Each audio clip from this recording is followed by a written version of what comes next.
आपके साथ नवजोत रंधावा। तो आज अहम दिन, क्योंकि चौथे दौर का मतदान है पश्चिम बंगाल में। कुल मिलाकर 44 सीटें हैं, 5 जिले जहां पर आज वोटिंग होनी है। बस अब से कुछ ही क्षण बाद मतदान शुरू हो जाएगा। चौथे दौर का मतदान, 5 जिले, 44 सीटें, आधे घंटे बाद वोटिंग शुरू हो जाएगी। ये ममता बनर्जी का गढ़ माना जाता है, क्योंकि अगर 2016 की बात करें तो टीएमसी ने इन इलाकों में 44 में से 39 सीटें हासिल की थी। लेकिन इस बार बीजेपी से कड़ी टक्कर मिल रही है और इस राउंड में कई दिग्गज ऐसे हैं जिनकी किस्मत आज ईवीएम में कैद हो जाएगी, जिसमें केंद्रीय मंत्री बाबुल सुप्रियो है, बीजेपी की सांसद लॉकेट चैटर्जी भी मैदान में है, तो पूर्व क्रिकेटर मनोज तिवारी और ममता सरकार के कई मंत्री भी आज ताल ठोक रहे हैं। तो देखिए 2016 के नतीजे क्या रहे थे। 46% वोट जो है वो ममता बनर्जी को पड़ा था और 12% बीजेपी के खाते में गया था, लेकिन सीटें एक ही बीजेपी को मिली थी। तो इन 44 सीटों में ये जो आज चौथे चरण का मतदान हो रहा है, इसमें 44 सीटें, 5 जिले। पश्चिम बंगाल में आज 5वें चरण का मतदान है, जिसमें विधानसभा की 44 सीटों पर 1,15,81,000 से ज्यादा मतदाता विभिन्न राजनीतिक दलों के 373 प्रत्याशियों के भविष्य का फैसला करेंगे। इस चरण में दक्षिण 24 परगना की 11 सीट, हुगली जिले की 10 सीट, हावड़ा और कूच बिहार जिले की 9 सीट और अलीपुरद्वार जिले की 5 सीटों के लिए मतदान होगा। इस चरण में 15,940 बूथ बनाए गए हैं। जिन 5 जिलों में इस बार वोटिंग हो रही है, उनमें सबसे ज्यादा संवेदनशील कूच बिहार जिला है, जहां सुरक्षा के लिए सीआरपीएफ की 187 कंपनियां तैनात की गई है।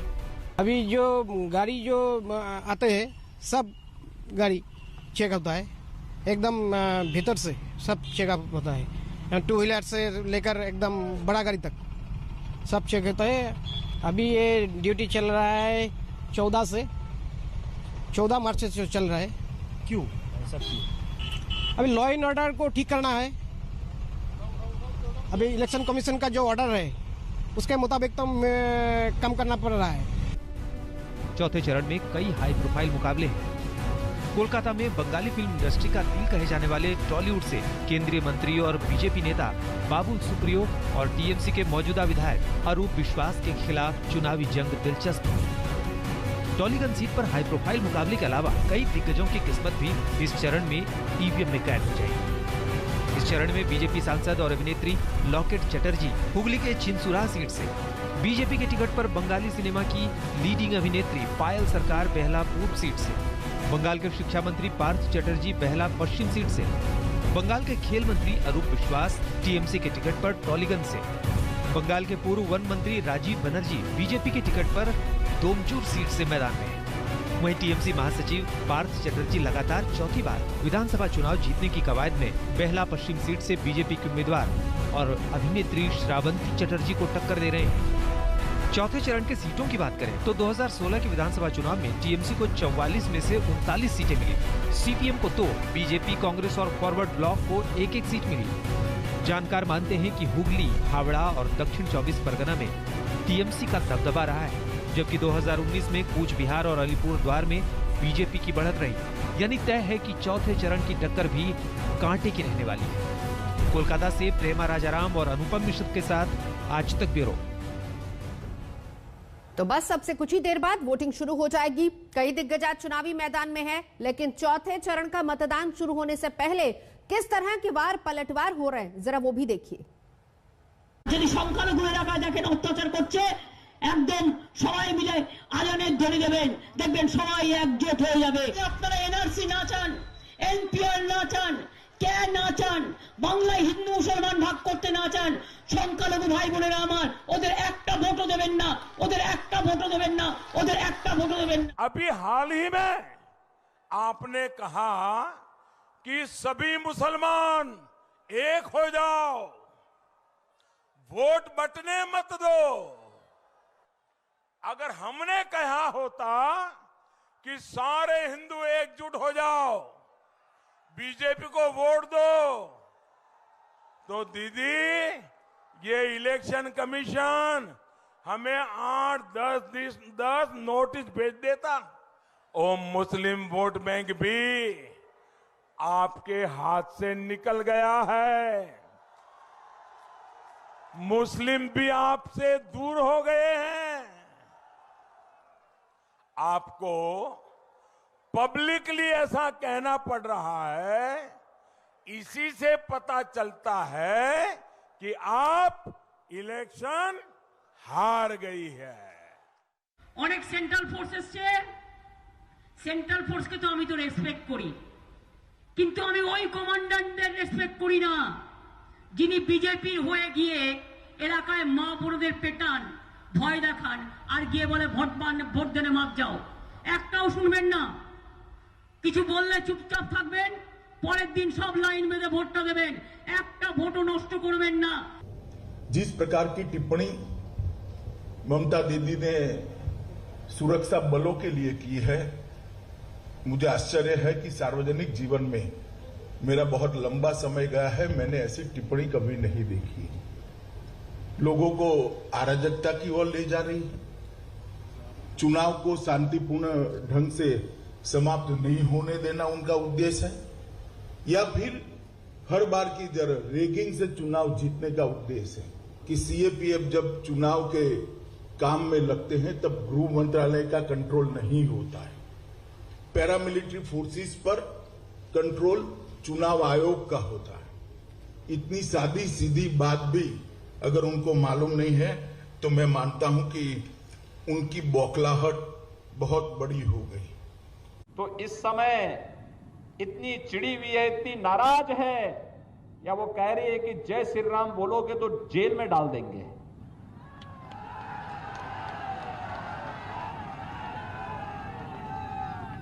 अरे चिड़ भाजपा से हो सकती है, हमसे हो सकती है, राम से क्यों?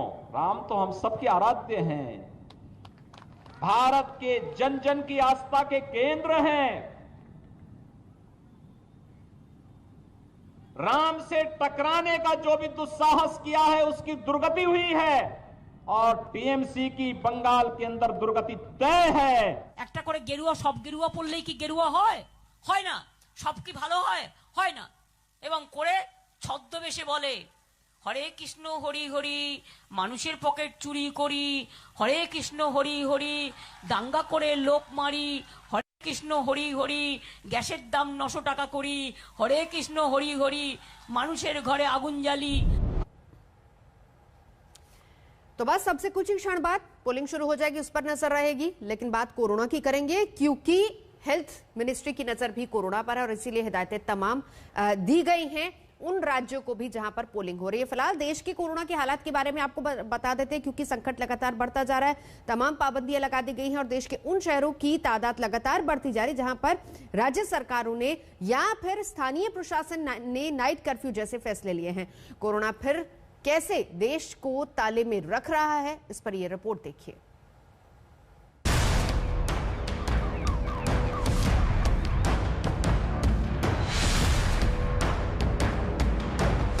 कोरोना का बंदी काल फिर दस्तक दे चुका है। संपूर्ण लॉकडाउन से सरकारों के इनकार के बावजूद राज्यों में धीरे धीरे कर पाबंदियों की फहरिस्त बढ़ती जा रही है। नाइट कर्फ्यू तो देश के एक बड़े हिस्से पर राज्यों और स्थानीय प्रशासन ने अपनी अपनी जरूरत के मुताबिक लगा दिया है।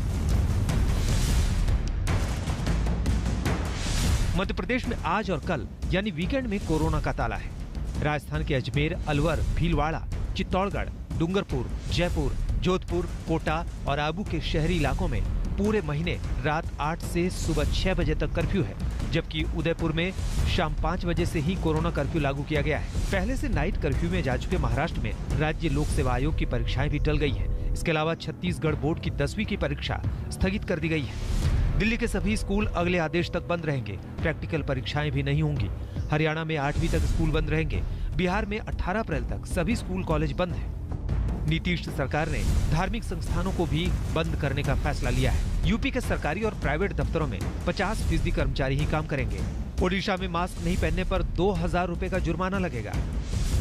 भोपाल का यह हिस्सा अगले 9 दिनों तक बाकी शहर से कट जाएगा, क्योंकि वहां पे बैरिकेडिंग कर दी जाएगी।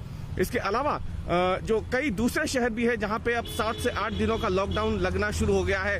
रतलाम है, खरगोन है, ये वो शहर है जहां पे अब लॉकडाउन लग रहा है 7 से 10 दिनों तक का, और ये बता रहा है कि भयावहता क्या हो चुकी है अब कोरोना की मध्य प्रदेश में। और इसीलिए क्योंकि मुख्यमंत्री पहले ही ऐलान कर चुके थे कि संपूर्ण लॉकडाउन एक साथ पूरे प्रदेश में नहीं लगाया जा सकता, लेकिन जिस तरीके से मामले अब तेजी से बढ़ रहे हैं, टुकड़ों टुकड़ों में अलग अलग शहरों में लॉकडाउन 1 से ज्यादा दिनों के लगाए जा रहे हैं संक्रमण की चेन को रोकने के लिए। राजस्थान में कोरोना का कहर बढ़ता ही जा रहा है, रोजाना नए रिकॉर्ड बन रहे हैं। अब 3500 से ज्यादा कोरोना के मरीज सामने आने लगे हैं। सबसे ज्यादा डराने वाली बात यह है कि मौतों का आंकड़ा बढ़ता जा रहा है। पहले 12-13 मौतें हो रही थी, अब 20 मौत हो रही हैं। ऐसे में सरकार यह सोच रही है कि किस तरह से इसे काबू में पाया जाए, क्योंकि लॉकडाउन लगाने की बात सरकार इनकार कर चुकी है। पाबंदियों की डोज बढ़ने के बावजूद कोरोना की रफ्तार पहले से तेज हो रही है।